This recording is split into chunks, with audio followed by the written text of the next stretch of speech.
Buenos días, mi nombre es Miguel Altieri y soy un profesor de agroecología aquí en la Universidad de California en Berkeley.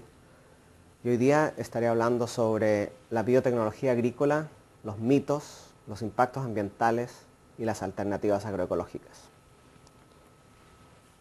La agricultura moderna se caracteriza por ser una agricultura altamente dependiente de insumos externos, debido a que los sistemas existentes son monocultivos que carecen de biodiversidad funcional y por lo tanto son productivos, pero con un costo ambiental y social muy alto, y hoy en día los investigadores están cuestionando la sustentabilidad de estos sistemas modernos.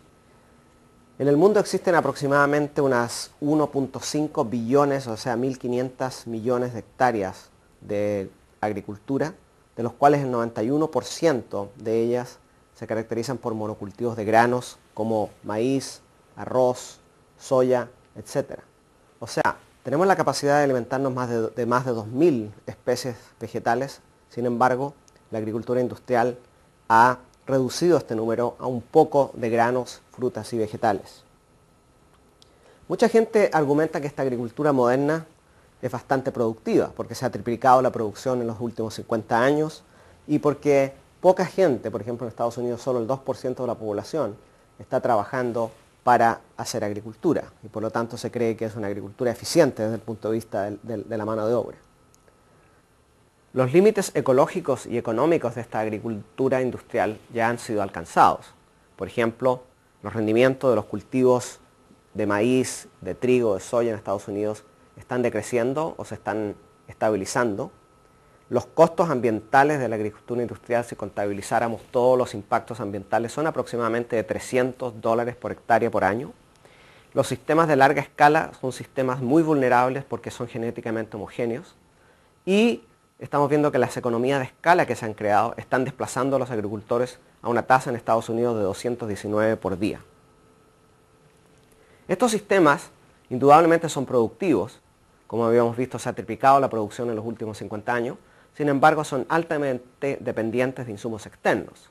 Pesticidas, por ejemplo, ha habido un incremento de 67% desde 1983 a 1998, con un costo global de unos 34.000 millones de dólares en inversión para pesticidas, aplicándose aproximadamente 2 billones, o sea 2.000 millones de kilos de ingredientes activos en la biosfera. Y a pesar de que se utilizan estos pesticidas, vemos que la guerra contra las plagas, desde el punto de vista químico, es una guerra fútil. Por un lado, vemos que existen más de 450 especies de artrópodos, insectos, ácaros, etc., que son resistentes a más de 1.000 diferentes insecticidas. Las pérdidas de cultivos frente a plagas son aproximadamente un 30% y son iguales a las que se producían hace 50 años, a pesar del hecho de que hoy día estamos aplicando más pesticidas y hay más avances en el manejo integrado de plagas.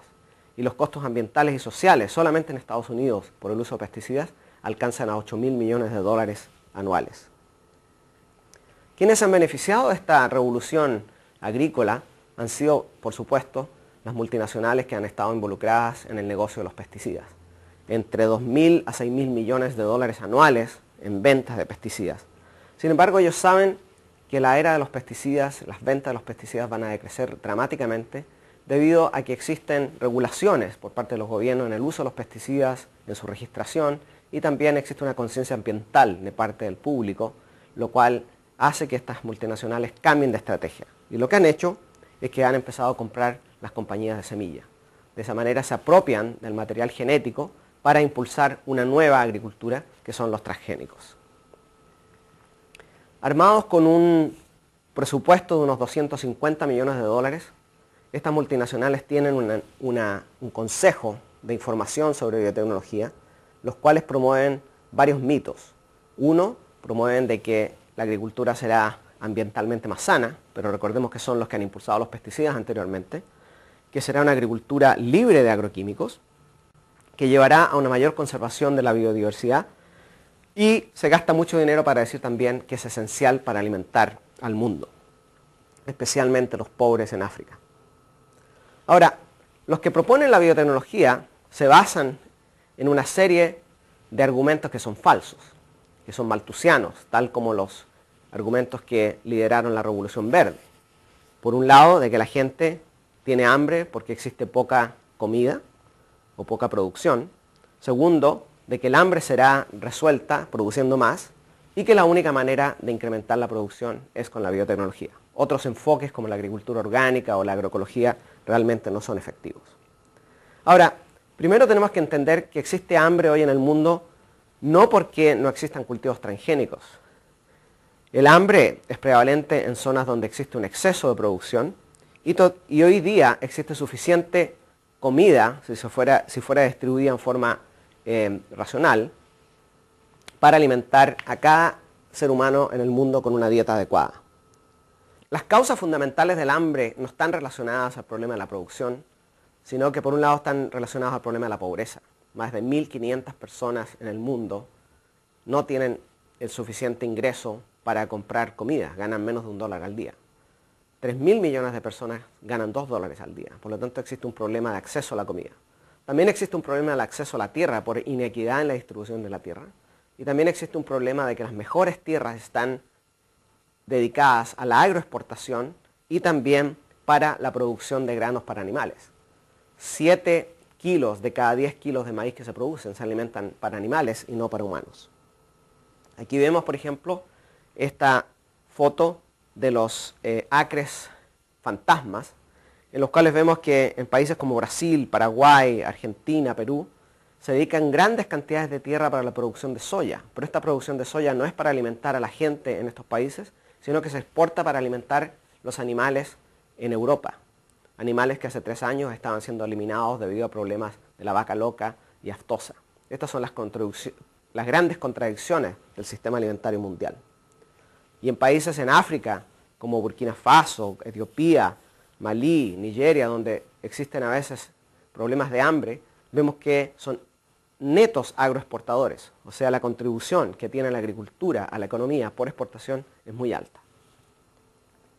Ahora, los proponentes de la biotecnología argumentan de que hay ciertos cultivos, como por ejemplo el arroz dorado, que es un arroz que produce betacaroteno en su grano, podrían ayudar al problema del hambre o al problema de las deficiencias de micronutrientes y vitaminas de alguna gente, como existe, por ejemplo, el problema de la deficiencia de vitamina A en el Asia, que puede llevar a ceguera.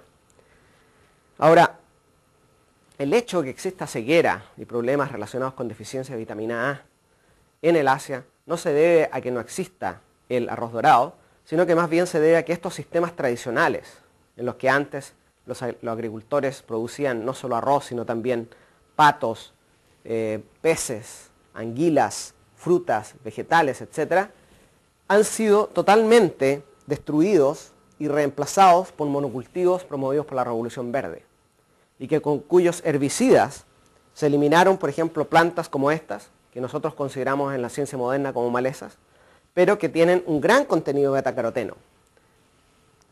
Muchas de estas malezas que fueron eliminadas con la Revolución Verde realmente tenían grandes contenidos de micronutrientes y vitaminas. Por ejemplo, una maleza eliminada podía tener hasta 400 microgramos de betacaroteno por gramo de biomasa, en contraposición al arroz dorado que solamente tiene 1.6. O sea, había que consumir 2 kilos de arroz dorado para igualar lo que contenían 10 gramos de una de estas malezas eliminadas. Los cultivos transgénicos hoy en día alcanzan aproximadamente 70 millones de hectáreas en el mundo, pero se concentran principalmente en Estados Unidos, Argentina y Canadá. Existen otros países como Brasil, como México, como China que están comenzando, pero realmente el 90% se concentra en Estados Unidos. Ahora, una gran pregunta es cómo vamos a alimentar a la gente en el tercer mundo si la mayor parte de él se concentra en Estados Unidos. El otro punto es de que los cultivos que existen allá afuera principalmente son 2.